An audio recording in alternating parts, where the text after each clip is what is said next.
Bonjour à tous et bienvenue salle 104. Aujourd'hui, nous allons consacrer cette vidéo au conflit qui organisait les relations internationales durant l'essentiel de la seconde partie du XXe siècle, la guerre froide. C'était pas ma guerre! Oui, John, on sait. Les prémices de ce conflit remontent à la fin de la Seconde Guerre mondiale. Alors que la victoire des Alliés paraît inévitable, des divergences apparaissent entre eux quant au règlement du conflit et à la réorganisation du monde qui en découlera. Les rivalités s'affirment entre les deux puissances principales qui triomphent en 1945, les États-Unis d'un côté et l'URSS de l'autre. En 1946, Winston Churchill, l'ancien Premier ministre anglais, fait un constat. L'URSS de Staline a profité de la présence de l'armée rouge pour installer des régimes communistes dans les territoires qu'elle a libérés en Europe de l'Est.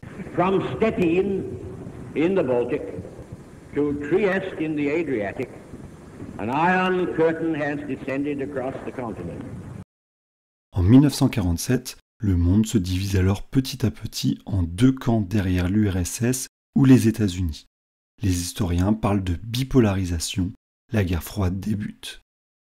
Nous tâcherons donc de caractériser ce conflit avant de nous interroger sur la manière dont il a organisé le monde entre 1947 et 1991.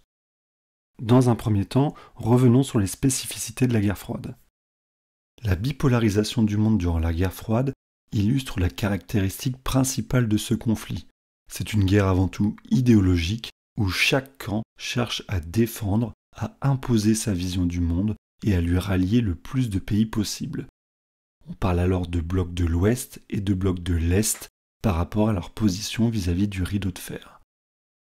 Le bloc de l'Ouest est polarisé par les États-Unis qui défendent le libéralisme économique et politique. En 1947, le président américain Henry Truman décide de soutenir les États qui résistent au communisme pour empêcher sa propagation. C'est ce que l'on appelle la doctrine de l'endiguement. L'image est claire, le communisme est perçu comme une inondation qu'il faut contenir. Il déploie ainsi le plan Marshall dans les pays d'Europe de l'Ouest afin de les aider à se reconstruire, mais aussi pour éviter que certains d'entre eux, comme la France et l'Italie, où les partis communistes sont très influents, ne basculent à l'Est. De même, en 1949, l'organisation du traité de l'Atlantique Nord est créée. Il s'agit d'une alliance militaire qui regroupe les États-Unis et les pays d'Europe de l'Ouest. De l'autre côté, c'est l'URSS qui polarise le bloc de l'Est en défendant l'idéologie communiste. Andreï Jdanov, un proche de Staline, en formule la doctrine. Auréolé par les victoires soviétiques durant la Seconde Guerre mondiale, le bloc de l'Est se définit comme antifasciste. Il se conçoit aussi comme anti-impérialiste, c'est-à-dire qu'il se présente comme un allié des peuples colonisés qui cherchent à obtenir leur indépendance après la guerre. Enfin, il promeut une démocratie nouvelle, sous-entendu une démocratie réelle, contrairement à celle factice de l'Ouest. Les démocraties populaires installées en Europe de l'Est en sont l'incarnation.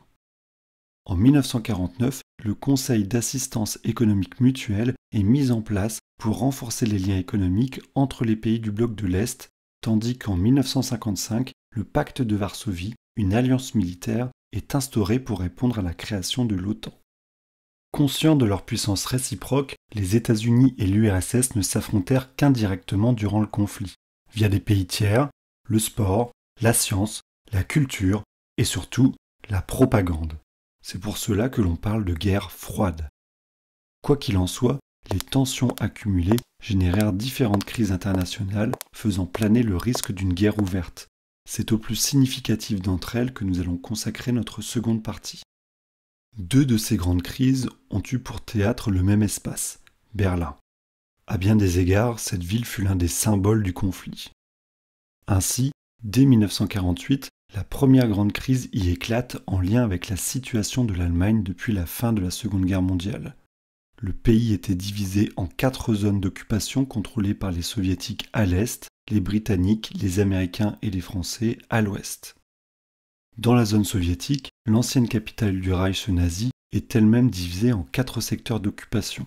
Cette présence d'une enclave de l'Ouest dans le bloc de l'Est inquiète d'ailleurs Staline. En juin 1948, les Occidentaux décident de réunir leurs zones et d'y créer une monnaie commune.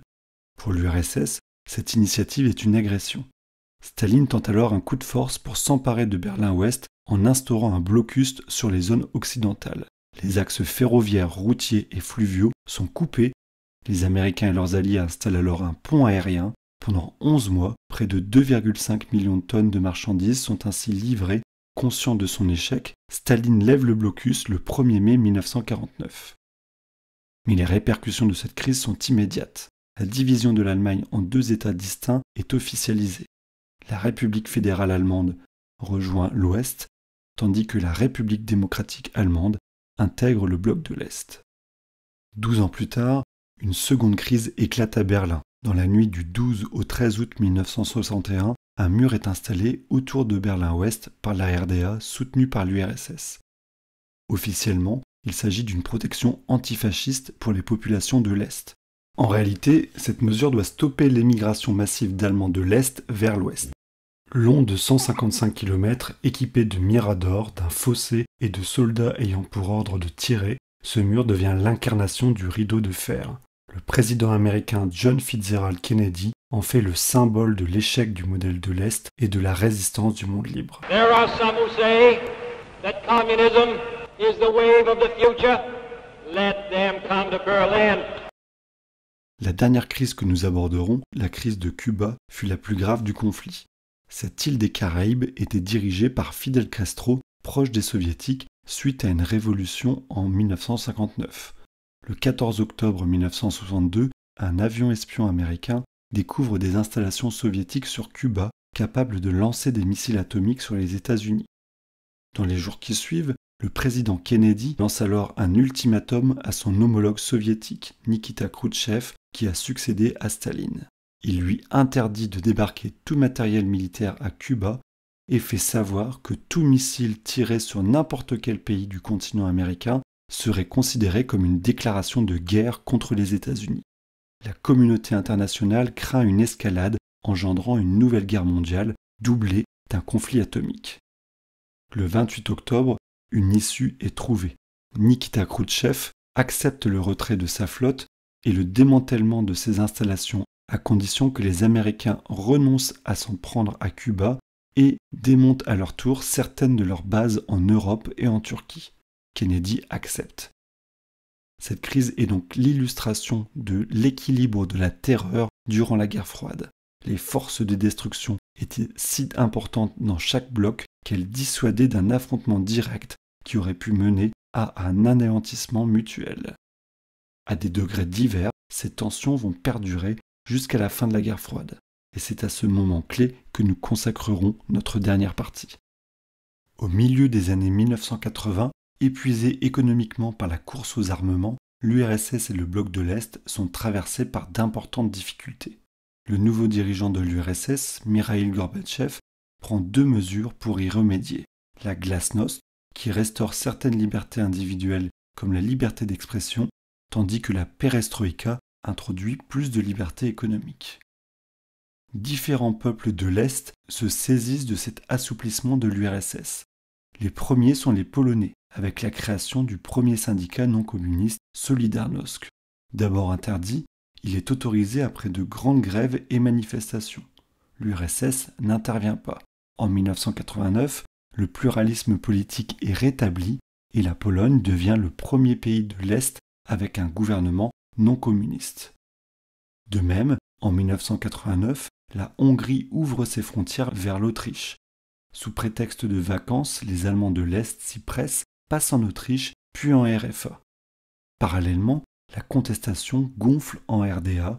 Le 9 novembre 1989, les autorités cèdent et ouvrent les frontières. La population se masse autour du mur de Berlin et entame sa destruction. Les soldats communistes n'interviennent pas. C'est la chute de l'un des symboles les plus forts de la guerre froide. Petit à petit, le bloc de l'Est implose. En 1991, l'URSS disparaît. Le bloc de l'Ouest remporte donc le conflit. C'est sur ce constat que notre vidéo se conclut.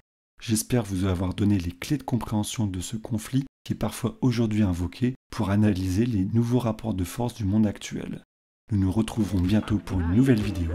D'ici là, portez-vous bien.